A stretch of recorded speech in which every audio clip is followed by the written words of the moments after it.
Spaceman, and welcome to my channel once again, and welcome to day 2 of my Apollo 11 week. But of course 50 years ago today, this will be day 2 of the real Apollo 11 mission. And by now at this point, Neil Armstrong, Buzz Aldrin and Michael Collins will be well on their way to the moon. But today I want to pay tribute to the first man, Neil Armstrong. Why?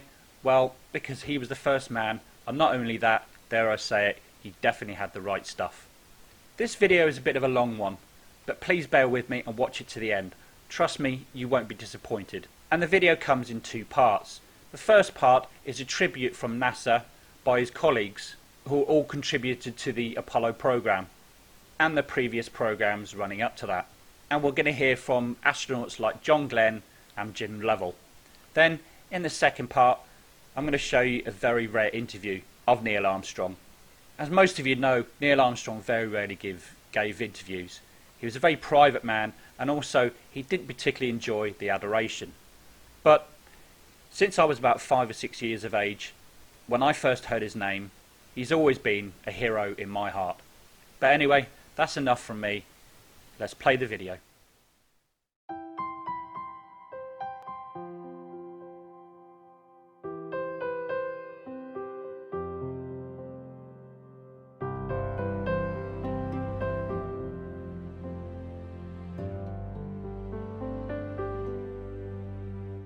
I can recall quite vividly when the 9 of us met for the first time. We were told to go down to sign in under the name of Max Peck. And it turned out that all 9 of us signed in under the name of Max Peck. Then there was this young fella that I said, we introduced each other, and he was a fellow by the name of Neil Armstrong. And I said, well, are you in the Navy or the Air Force? He says, no, I work for NASA. And I thought, uh-oh, boy, we got a ringer here. It's going to be a tough battle to get a flight on with Neil aboard. But he turned out to be a team player, a real great guy. And as we know from the history of what went on after that. After people had looked up for tens of thousands of years and wondered what was up there, Neil was the first person to ever make a footprint on some place other than Earth. I told Neil once that I'm not a very jealous person, but for him I'll make an exception on that one. That first step on the moon was really something. He always had car troubles, and he drove out one time in one of his cars and it quit working out at work. And so we borrowed a tow rope from the maintenance people, and I hooked it up to my station wagon and up to his car, and I towed him into Lancaster at about 70 miles an hour. So I could see him shaking his fist at me in the window. Apollo 10, we went to the moon too. I like to tell Neil, and always did remind him, that Apollo 10, we painted the white line in the sky so we wouldn't get lost, so all he'd have to do is worry about that little thing about landing. I got to see him at the Congressional Gold Medal ceremony back in November. We got him to a restaurant, and he spent time with General Stafford, Gene Stern, and the Collins. And they got to laugh and joke. I mean, I was sitting out in the car waiting for him so I could get him back to the hotel. And I had to finally go in there because I saw the restaurant closing down, and they were all in there just laughing. And I had to go in there, put my hands on my hips and say, okay, fellas, it's time to go, And Neil came out, and he said, are we going to dance out here in the street? And I said, no, we're not going to dance in the street. Tawana got to go to bed. You always came away from a conversation with Neil thinking that he wants you to be the important person, not himself, in this encounter. And so, yeah, he was a delight to talk to. Everybody liked Neil. He was quiet.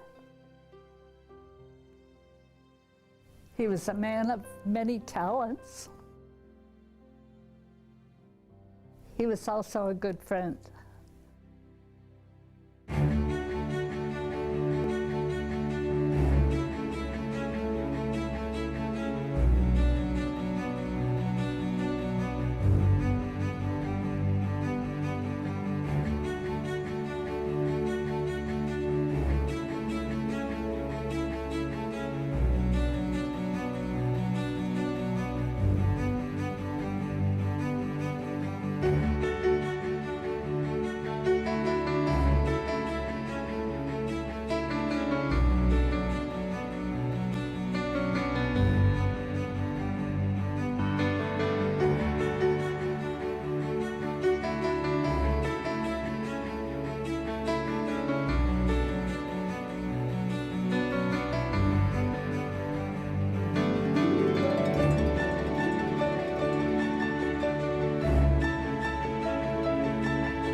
I'll always think of Neil, though, as a friend, and it's just too bad he's gone. But he looked at himself as being as being sort of out on the tip of the spear, if you will. And there were just a lot of thousands of people that were designers and engineers and people who made it possible for him to be out there doing what he did. And no one can take away anything from that, but he saw himself as the results of the work of a great team of people. Neil was sincere. He always felt and said that, you know, it's not about me. It's about those other 500,000 people who made it possible for me to do what we did, what he did. You know, he always considered himself the tip of the arrow, and the strength of the bow was the American people who made it possible for him to do what he did. I often use Neil as a guide when things are getting a little bit crazy, and I think, okay, we got to stick to the science, we got to stick to the engineering. That's the most important, and try and avoid the hype. And Neil was very good at avoiding the hype. You know, he was very much the straight shooter. You know, let's get the job done. And he carried that into his professional life, and as far as, you know, we could see from the outside his personal life. It never was about him. I don't think I was even in his vocabulary. It was about the team, the mission, the job that had to be done, and don't focus the attention on me. Focus it on the product and the end accomplishments that you want to get out of this activity. And it's sort of the old, as long as everybody pulls on a rope in the same direction, you know, you can move mountains. So he was that kind of guy. Look at the Apollo 11 mission patch. He was commander of that mission, and as it went back then, the astronauts designed their mission emblem, and there was one for every mission. That particular mission patch, look at it closely, there's no astronaut names on it. Why is there no astronaut names on it? Well, the word at the time was because the commander of the mission, who has 51% of the vote of what goes on the patch, didn't want the astronauts to get credit for our country being the first to land on the moon. He wanted our nation to get credit for it. So no names on the patch. There's the eagle there, of course, representing the strength of our country, but the eagle is not carrying arrows in a form of arrogance or military. It's carrying an olive branch for peace. And to me, that kind of represents the personality of Neil. In life, it seems like when we lose something, God has a way of replacing it with something. And while there is no comparison whatsoever between Curiosity and Neil Armstrong, it is a second wave of explorers beyond low Earth orbit. And so it did worry me that, you know, here's this new explorer, and I hope it's not replacing, you know, the icon. So he just wanted to know that other kids could be inspired not just only by his accomplishments, but by the accomplishments of a country. The impossible is possible. All you got to do is go out and do it. I'm Neil Armstrong. I was the first human being on another, quote, planet in this universe. If I can do it, why can't you do it? Now, how's an 18-year-old, a 16-year-old, a 25-year-old going to argue with Neil Armstrong? He wanted to inspire these young people to dream, and his desire was to inspire these dreamers to dream on, to take us back again where no man has been before. I think if Neil would certainly find peace within himself to know, and I think he did, to know that he had indeed inspired this generation. I could see it in their eyes, I could see it in their hearts, by standing in front of these kids and saying, "Hi, I'm Neil Armstrong." Bingo. There's nothing they can't do. Well, Neil Armstrong and the early astronauts were really the pioneers of exploration that for the first time all of us could see it as it was happening. When I think of something like Lewis and Clark, you took weeks to hear about what happened with exploration. But for this generation of explorers, we could experience it, and we could see ourselves doing things that no one had ever done before. And I was 8 years old watching Neil and Buzz walk on the moon the first time, and it did seem to me at that point that I could do anything. And I'm not sure if they hadn't done it, I would have grown up thinking that. I hope in some way that who he really was can be captured for people so that future generations could profit from him. Because if we had a role model, Neil was one of our best role models. Whether it was going into space, or being an engineer, or being a successful businessman, or anything like that, that his approach of being quiet, not assuming, but accomplishing things, I think that is something of his legacy that young people would appreciate. We all lost a piece of ourselves today, all of us who consider ourselves explorers.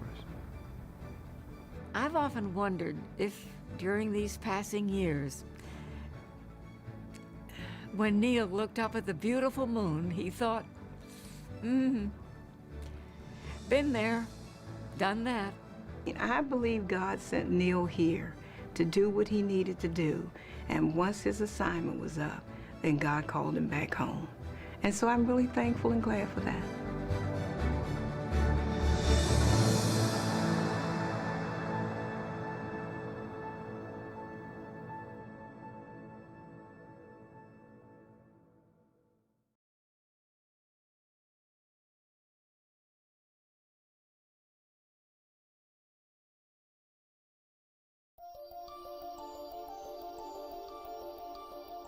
I thought there was an element of risk in pinning my hopes that we'd get Neil Armstrong to do this. So when we eventually caught up, it really was amazing.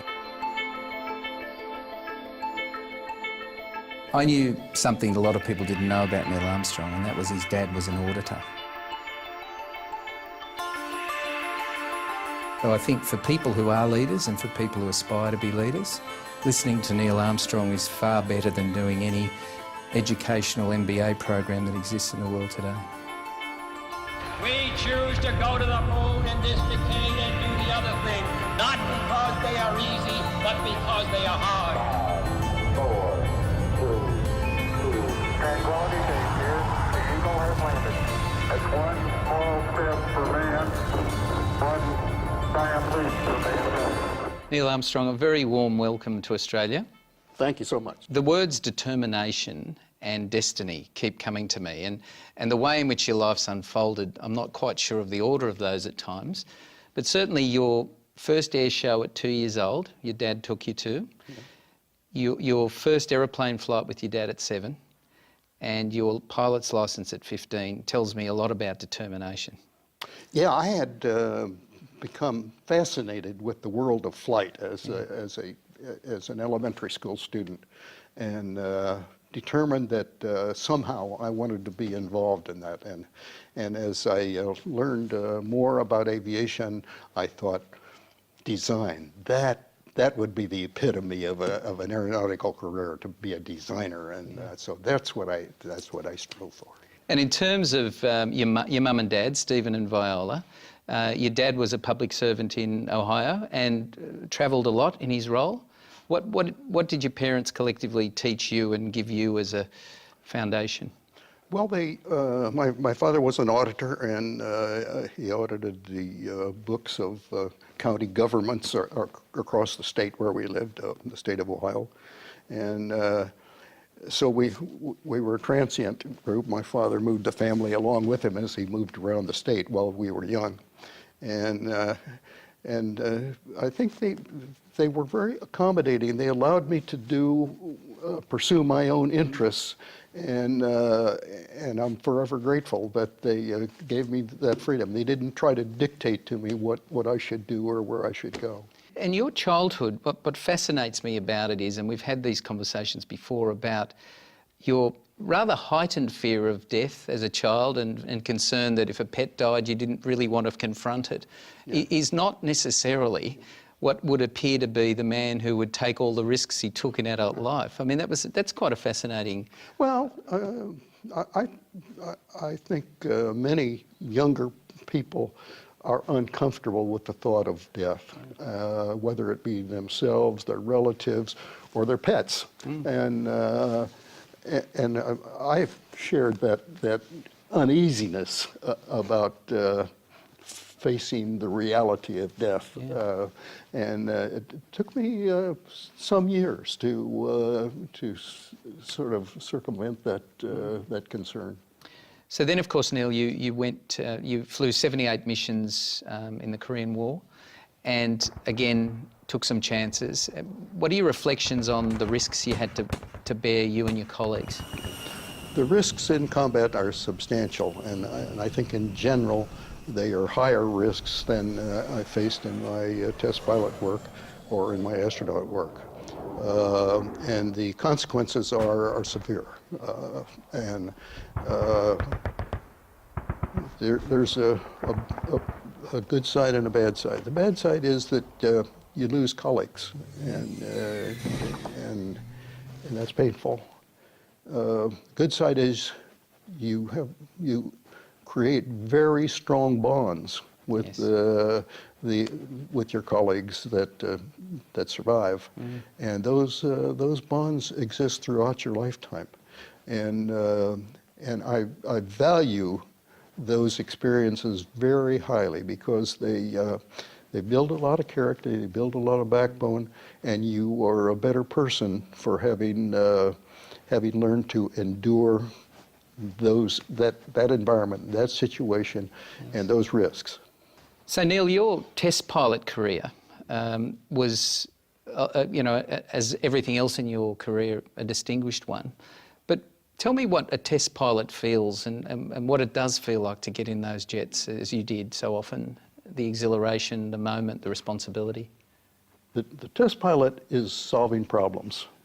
He's looking for inadequacies or shortcomings or barriers to substantial safety and increasing performance in flight.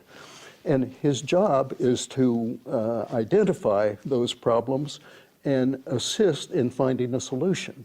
So it's a problem-solving job, and you're always working with the unknowns. And I found that a fascinating part of my career path. I really enjoyed the opportunity to contribute in some way to the solution of problems. The history of humanity has been, slowly increasing the boundaries of knowledge and knowing more and more and more and feel comfortable inside there, but at the edges, it's always going to be a challenge. Yeah, absolutely. And to those edges, your first flight, one of your first flights in your B-29, now being an accountant, I can do the numbers, and if one engine out of 4 is working, I'd be worried, and that's without any pilot experience.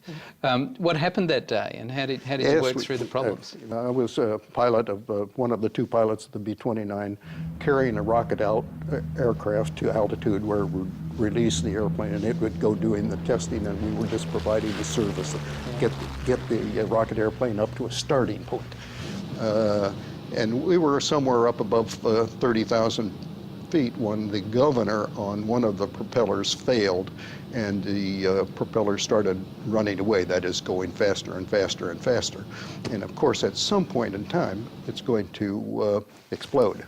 And so we had the choice of either slowing down to try to slow down the propeller or speeding up so that we could drop the rocket.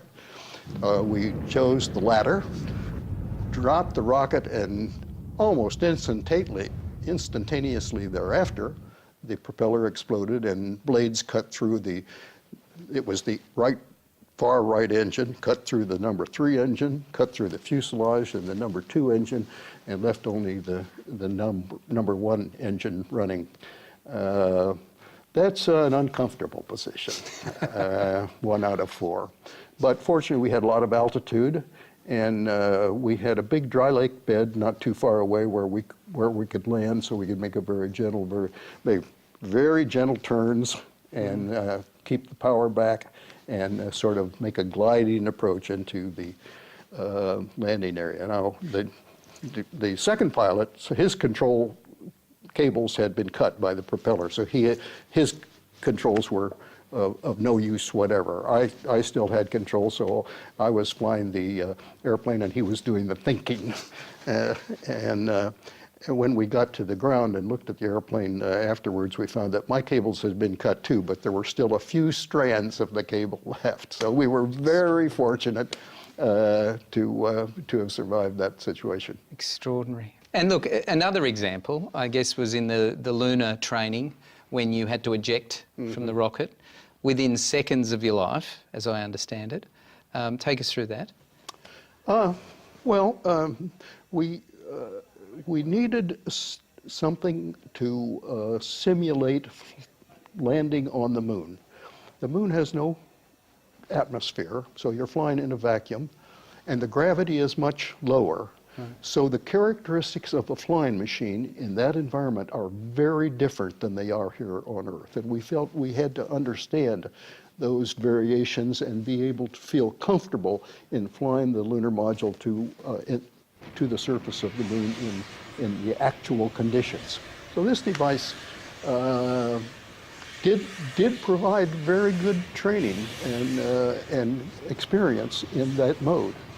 Unfortunately, it was a complicated machine with a lot of different rockets and wires and claptrap of all this, and it consequently was subject to malfunction. And one of those malfunctions snapped on me one day, and I lost my control system. And you know pretty quickly that it's time to go and part company with your friend. And I did that, and the ejection seat worked very well, fortunately, and I bit my tongue, but that was the only real damage. And as I understand it, as the legend goes, and you know that's a term I like using when I speak with you, you basically just went back to work. Well, yeah, there was work to be done back at the office, and so I thought I better go get on with it. I'm trying to line that up with the modern era of occupational health and safety, and it's just not working for me at the moment, Neil. That's extraordinary. We've got some footage that I want to play to you that John F. Kennedy was speaking about the mission and about the vision. This was early in the 60s. But why, some say, the moon? Why choose this as our goal? And they may well ask, why climb the highest mountain? Why, 35 years ago, fly the Atlantic? Why does Rice play Texas? We choose to go to the moon. We choose to go to the moon.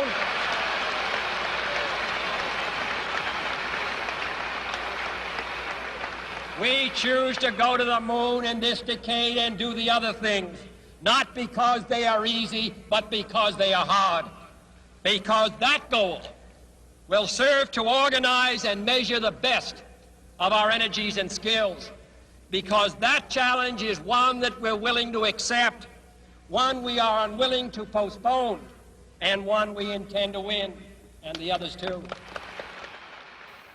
The extraordinary time in the US at that time, you had the president of that ilk, you had politics, the administration, science, the community, all on song for this vision, all on song for that plan. What was that like? Well, you have to appreciate the context. The Soviet Union had successfully put first an artificial satellite into space, and secondly put a man into orbit around the Earth. We were trailing.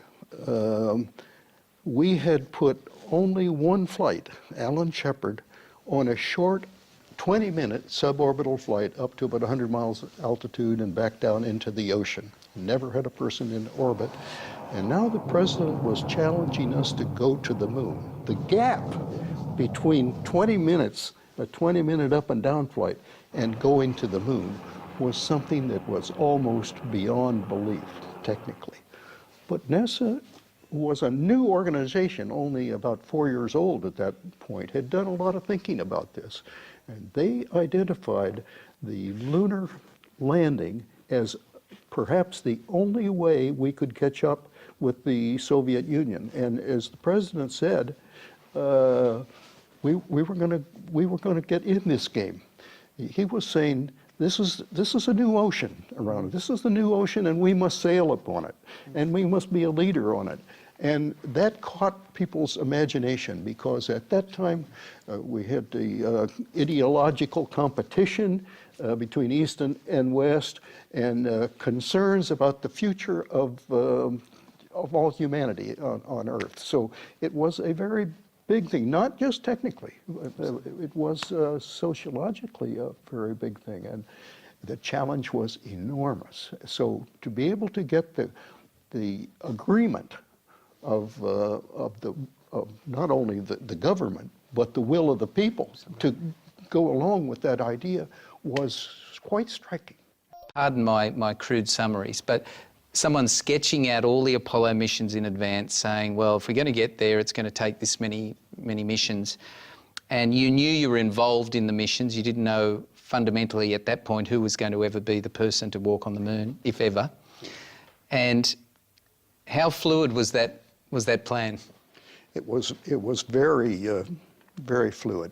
First, the first Apollo spacecraft was on a pre-flight test with the crew in the module, atop the rocket, on the pad at Kennedy Space Center.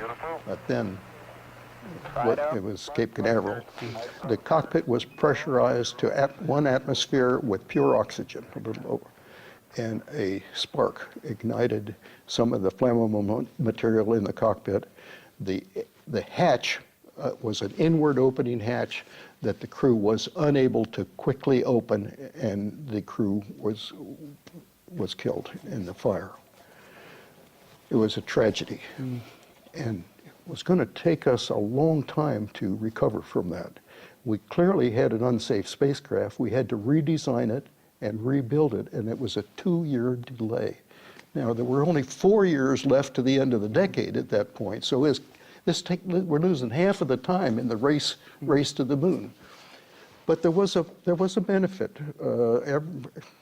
Every advantage is accompanied by a disadvantage, and every disadvantage, every cloud has a silver lining. So we were looking for the silver lining. The silver lining we got was that we had 2 years to improve the spacecraft, not just the fire resistance, but a lot of other things in the system that really needed improving. So we could attack those and make a gigantic improvement in the quality of the spacecraft design and its construction. All the flights changed somewhat during the evolution of those flight periods.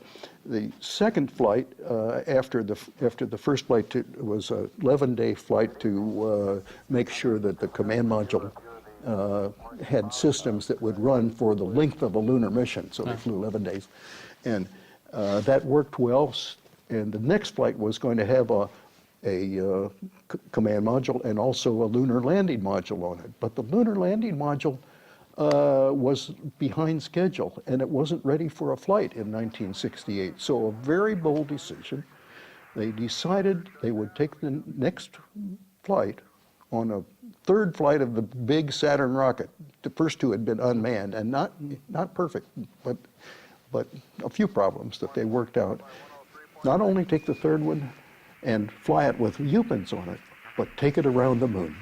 An enormously bold decision. But that moved our program along a lot further, because now we knew we could prove that we could navigate to the moon, that we could communicate at lunar distance, and that that crew could take pictures of the potential landing sites and see what might be a good plan for future flights.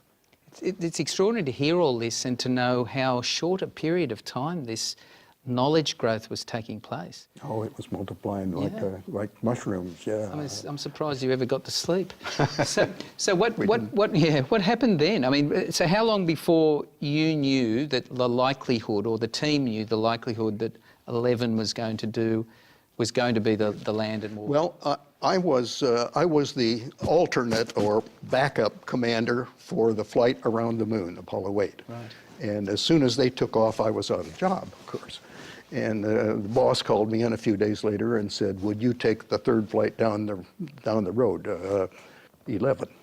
No, 8 was in the air, 9 was in the hangar yet, it hadn't started to fly, and 10 was, the lunar module had not flown. There was no way we could predict what each of those flights would do. It was going to depend on the success and the accomplishments of each flight along the build-up period. But Apollo 8 worked well, 9 worked well, 10 did far better than expected, took a lunar module actually around the moon and tried out its propulsion systems and its navigation systems and communicating with 2 spacecraft simultaneously. All these things were accomplished in just those 4 flights. And so a month before the launch of Apollo 11, my cruise flight, we decided we were confident enough that we could try an attempt on a descent to the surface. And I should say that I thought we had a 90% chance of getting back safely to Earth on that flight, but only a 50-50 chance of making a successful landing on the first attempt. There's so many unknowns in that descending from lunar orbit down to the surface that had not been demonstrated yet by testing, and there was a big chance that we didn't understand something in there properly, and we had to abort and come back to Earth without landing. It's a risk-reward equation, and you're able to accept a level of risk so long as it's commensurate with the reward that you will get by achieving the goal that you're after. Absolutely. And that's kind of the balance you always make. Did you ever allow yourself the luxury, and for the time I've known you, I suspect you're going to say no, but did you ever allow yourself the luxury somewhere between 8 and 11 of dreaming of the fact that you guys may be the team that actually does the deed? No, I can't say that I did. I told you. We were focused on progress and Yes. making those incremental steps, thousands of little incremental steps that got you closer. Yes. And we're looking for success in those steps and not focusing on that end goal too much. So, there's the phone call.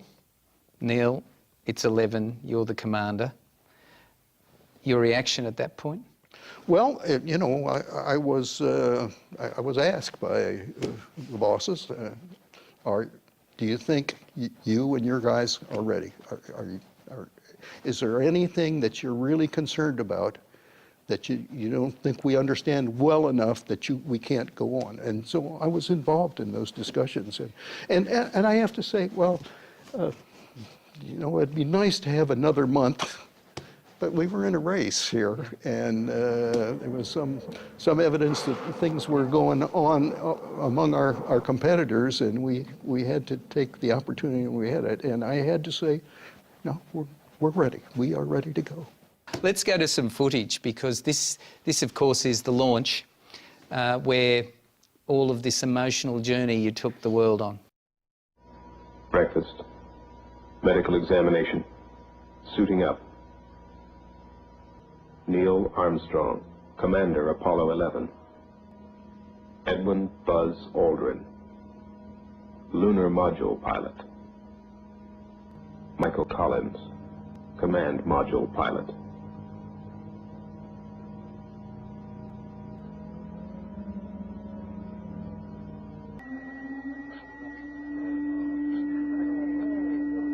The vehicle starting to pressurize as far as the propellant tanks are concerned, and an automatic sequence as the master computer supervises the third stage completely pressurized.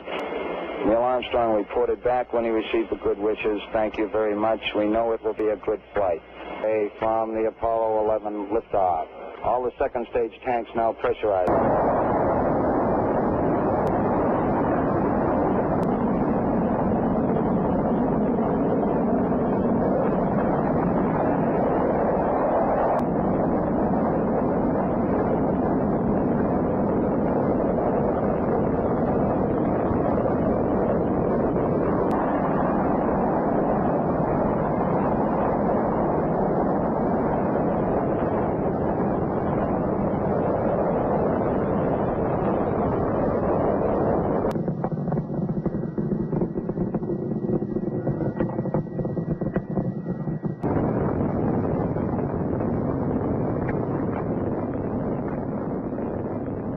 Neil, what I saw in that footage was three, and perhaps I'm getting to an age where everyone looks young too, but I saw three young boys really who'd done so much work and who were taping up and getting ready for the adventure of their and the world's life.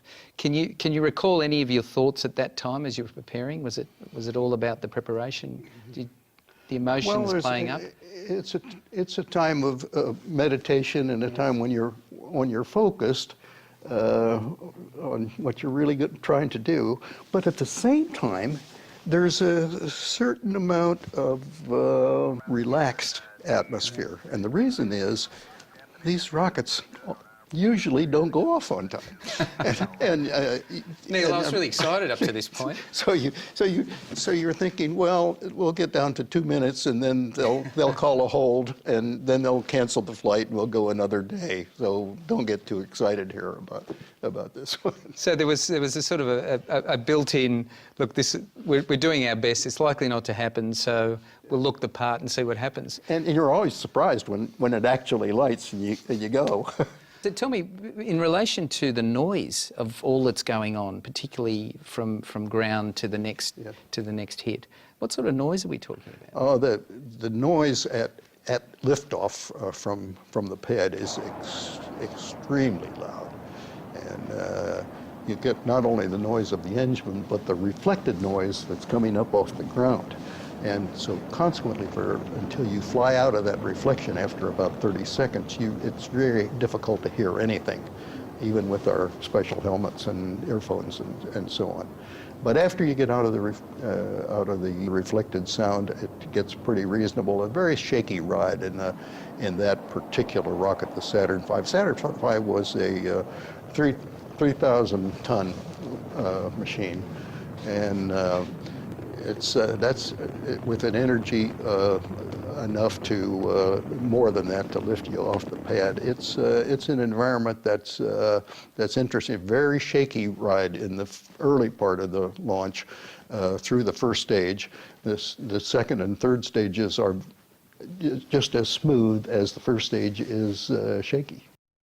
In terms of layman meets Neil Armstrong, which is this moment for me, what happens on give me an idea of what happens on sleep patterns. Is there such a thing?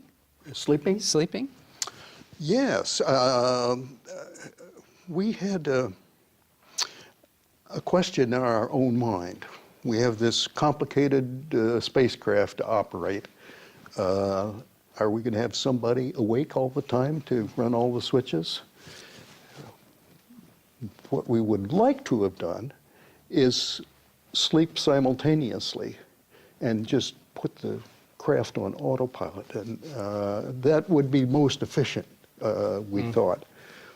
And the problem is that if we all went to sleep and then the spacecraft drifted off attitude somehow and lost antenna lock with Earth, they wouldn't be able to communicate to us that we had a problem if anyone came up. So we said, how can we solve that problem? We talked about the concept with the computer guys and the simulator guys, and they thought maybe we could spin stabilize the craft like a rifle bullet, and it would stay on path, and we'd have the antenna pointed right back down toward Earth. And the question was, well, would it last 8 hours while we were sleeping? Could it be done? They duplicated in the simulator and determined that in fact you could spin stabilize it for 8 hours, and you wouldn't have to spin it very fast. Very, very slowly would be enough to keep it on attitude, and we could keep emergency contact with Earth, and it worked. So that's what we did. We slept simultaneously, and then we could operate full efficiency for the other 2/3 of the day. And in terms of the camaraderie that you build on a mission like that, not just that you're on a mission to the moon, but the nature of it, you're all still alive and well, and that's fantastic. There must be something about lunar travel that's good for longevity, I'm thinking. Well, I hope that's true. We were a congenial bunch, but really focused on the job. We really could not afford the luxury of diverting our attention away from our primary responsibilities, because problems usually occur when you least expect them. Yes. And you can't get complacent. You have to keep paying attention, and we were very determined to keep paying attention. Yeah. So Neil, it's coming time to land, and as that process begins, you've got a computer malfunction telling you there's something wrong. What's the process you followed at that point? Yes, the lunar descent from lunar orbit down to the surface is a very complex part of the overall flight, with a lot of things happening simultaneously and not a lot of time to consider abnormalities when they arise. In the middle of the descent, our computer did complain at us that it was having a problem, but it didn't admit responsibility. Sounds like a modern computer. I have to admit, I didn't understand the nature of this particular alarm. We had the computer had a lot of kind of complaints, but I didn't know them all. This one was unusual. And we asked Mission Control on Earth to help us solve the problem, and they didn't take very long to say, you're cleared to continue. That it was an overload problem in the computer, but the central part of the computer that was doing our calculations of our position and our navigation was working properly, and that was good news.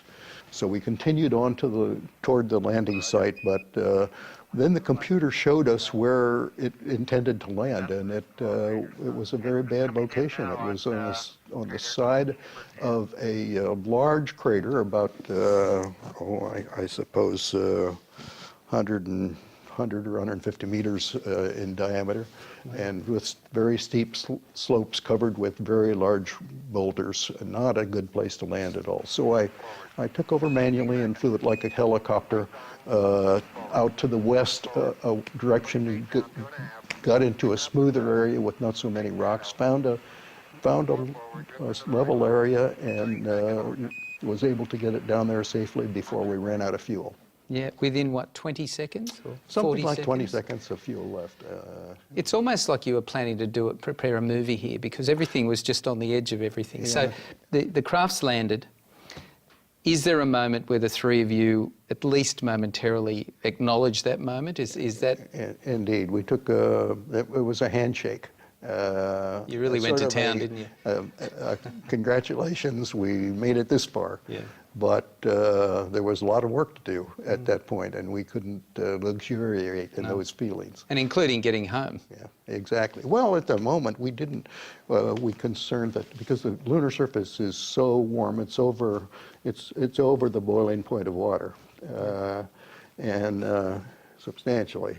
And so the heat of the surface could affect fluids in the systems of the lunar module adversely. We had to be very cognizant of potential thermal problems that might be in existence, and if it was going to get worse, we were going to have to take off immediately and get out of there.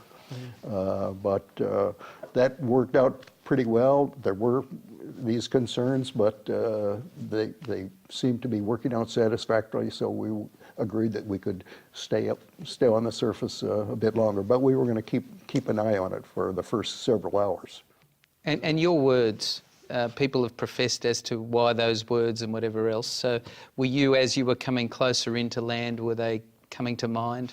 No, I didn't think about that until after landing. I had no confidence in our ability to get down safely yet, so I didn't bother thinking about that until after landing. And of course, the first statement we made was the Eagle has landed. Yes. Tranquility Base here, the Eagle has landed, and that was the signature line for achieving the presidential goal that we had been working for a decade on, and in our view, that was a very important statement. The getting down on that was less important in our view, but it was significant. Now, if you actually touch your boot into the sand and recognize that it's okay to stand there. That's one small step for man, one giant leap for mankind.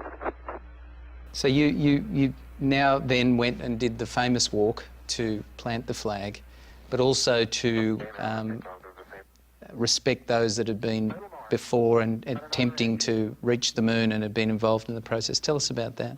Yeah, we recognized that we wouldn't have been there if it hadn't been for our competitors in the Soviet Union. It was actually the competition that made both of our programs able to do the things that they achieved.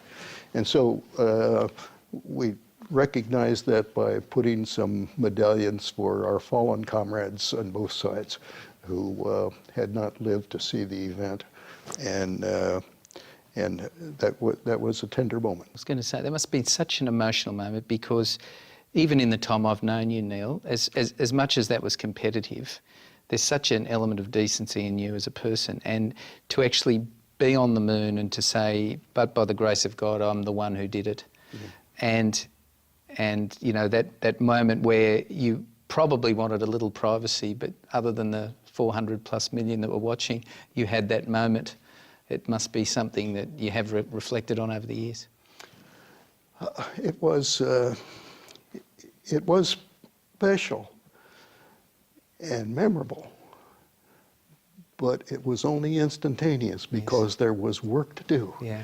And you know, the checklists were all over us. We needed to get on with things, and that's why we were there. We were there to meditate. We were there to get things done. Sure. And so we got on with it. Yeah. And so you went back to the craft, and it's then that I think you heard that there was a phone call for you. Mm-hmm. I am surprised. They didn't say phone call. They said there's something special here. Okay. Yeah. I forget what. Trying to modernise the story, but I'm wrong on that. So you've come back, and it's known to you that there's someone to speak to. Yeah. And you didn't say, look, I'm busy at the moment. You did take the call. I did take the call. And who was that? And it was the President of the United States who was speaking from his office in the White House.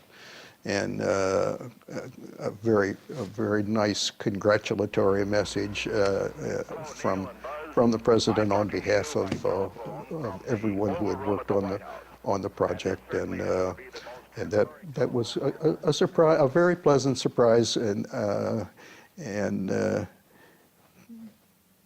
again, there was work to be done, so get back to job. That's right. And so to the liftoff to return, an issue with the ignition that required some rudimentary innovation.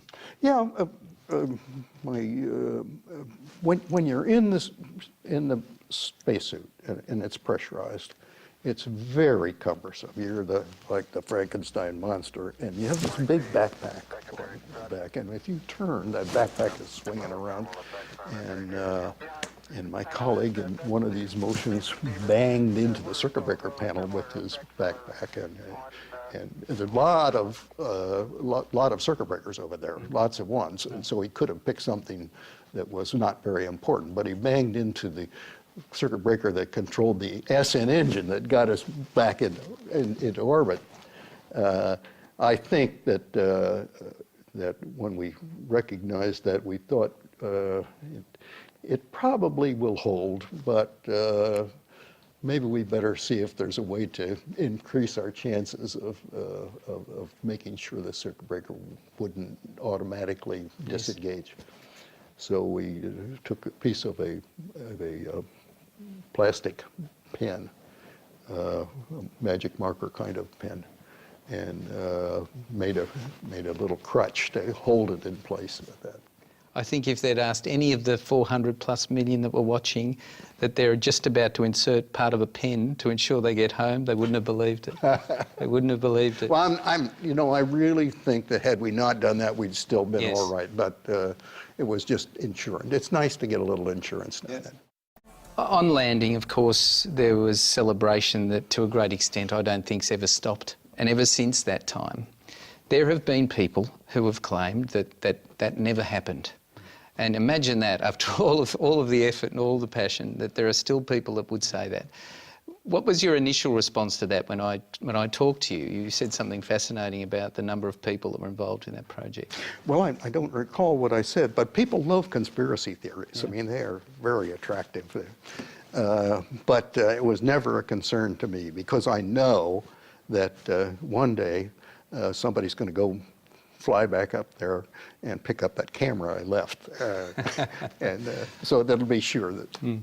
Well, look, I recall, and I think it was a fantastic response, and that was, because I'm hanging off every word you say, Neil, you see, I remember, and it was around about the fact that 800,000 staff at NASA couldn't possibly keep a secret.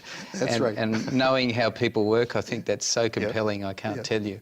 But in that conversation as well, you alerted me to the fact that someone has put together the most marvellous combination of your landing against Google Moon mapping, which side by side clearly endorses not only that, but every crater, the flag. There's been no property development. We've just decided when we looked at the footage. It's opportunity. Yeah. So let's just have a quick look at it.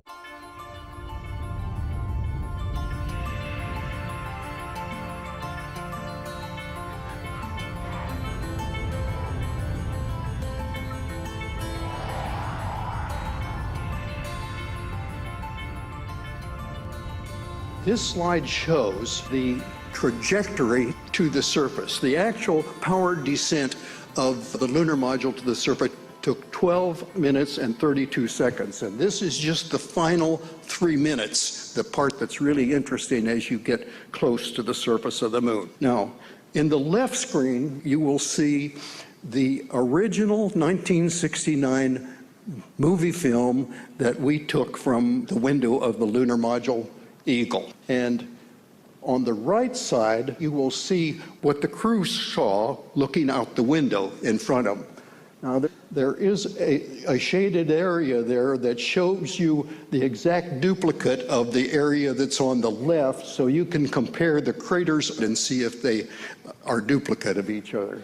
The one on the left took place 42 years ago. This picture's on the right took place in the last 2 years. Okay, we've been descending. I should tell you, you'll hear the crewmen talking. You'll hear my co-pilot giving altitude and descent rates, and you'll hear people in the background talking from mission control on Earth. We've been descending about 2,000 meters a minute. We're now down to about below 1,000 meters in altitude.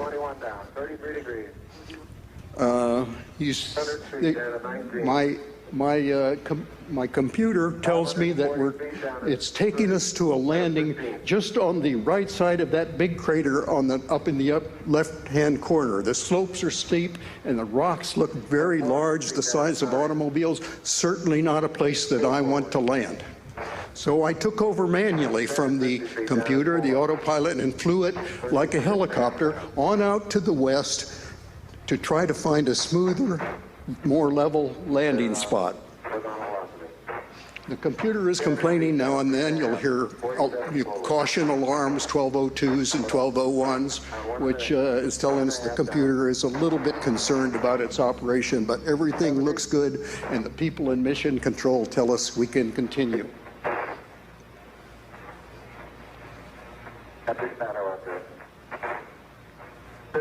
Okay, we're about 100 meters above the surface, looking down at this 30-meter crater, about 8 meters deep. Looks like a real geological treasure. I want to go back there and look at that if I ever get the chance while I'm on foot. We're looking for a smooth spot beyond that crater. I see a smooth spot right up near the top of the screen. It looks like that's a good place to be, and I'm running low on fuel. I have less than 2 minutes of fuel. 20 feet. Getting down below about 70 meters now. 50 meters, still looking good. In the left side, you will see in the old movie that the rocket engine is starting to kick up some dust off the surface.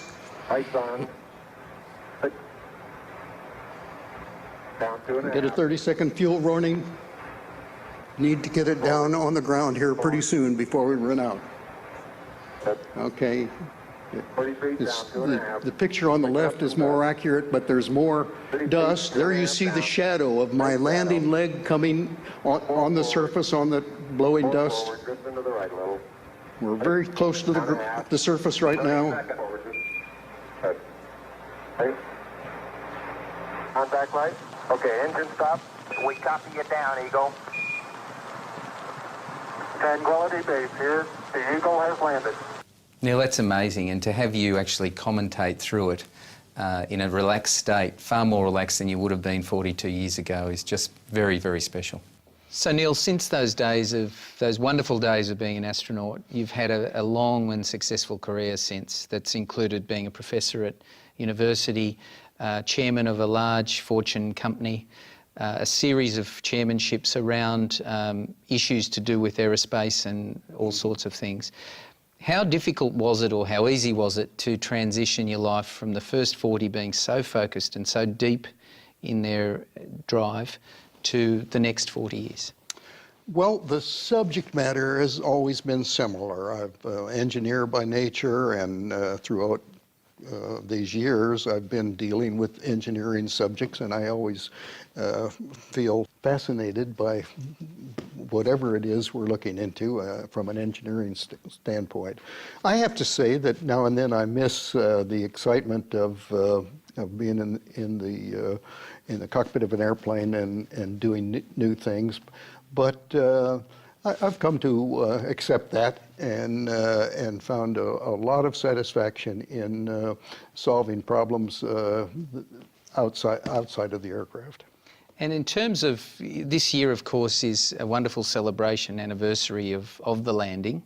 And in and around the same time, NASA's made some rather sad, certainly from Australia's point of view, and I'm sure from the US's point of view, sad statements about what its plans are for the future. How are you feeling about that?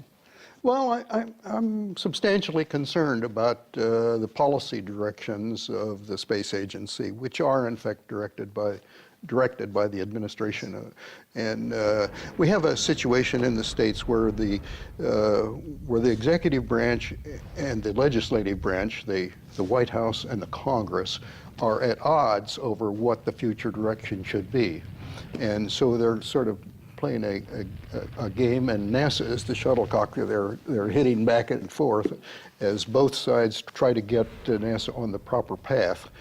So I, along with many of my colleagues, have interjected ourselves into these discussions and presented our perspectives to the American people through newspaper editorials, and to the Congress through testimony and hearings, and to the administration by correspondence, that we are trying to get on the very best path here. I think that we've made some progress, but there's much yet to be done, and I'll continue to interject myself into those roles. Because this battle, and I've mentioned to you before, when I'm in the US, I'm stunned by the instant news world that's been created there, the short-term thinking. Something like a NASA project, if you look at what it did to you as a country in the 60s, would give you something to aim for that's beyond tomorrow, beyond just tomorrow, and almost redefine the country again and give it vision. Well, in addition to that, NASA has been one of the most successful public investments in motivating students to do well and achieve all they can achieve. And it's sad that we are turning the program in a direction where it will reduce the amount of motivation and stimulation that it provides to young people. And that's a major concern to me. And that's never a good thing to do, but at this time in the US, and so that we wish you very well with that challenge, and if there's anything we can do nationally to help, you just call me. Thank you. I'll do my bit. I will certainly do that. It's your message that is so profound, Neil, and I do want to say to you at a personal level, you know, I made some effort to come to meet you, to ask you to come to Australia. I did it ostensibly because your courage, along with your colleagues, your vision, your president of that time and everyone was such an exemplar of what we could do as a human race. And you did that. You then became you stayed a very humble man, and there is so much you need to keep talking about to ensure that leaders of today actually see what it's like to be a leader. I know you don't like talking about yourself, so that's why I'm doing it, but you really do have an extraordinarily important role in the next 20 years. And I'm so convinced am I that that's the case, that I will fly with you on a glider on your 100th birthday, because I know you still do that. That's the risk I'm willing to take, because you have much work to do. Neil Armstrong, you're a wonderful man. Thank you very much. Thank you so much. Thank you. Thank you. Well, I hope you felt that was a fitting tribute to the man himself, Neil Armstrong, to day 2 of this Apollo 11 week. If you enjoyed the video, please hit the like button below, and if you haven't done so already, please hit the subscribe button and hit the bell icon, and you'll be notified when I upload more videos. Anyway, that's enough from me, and again, I hope you enjoyed. Thank you for watching.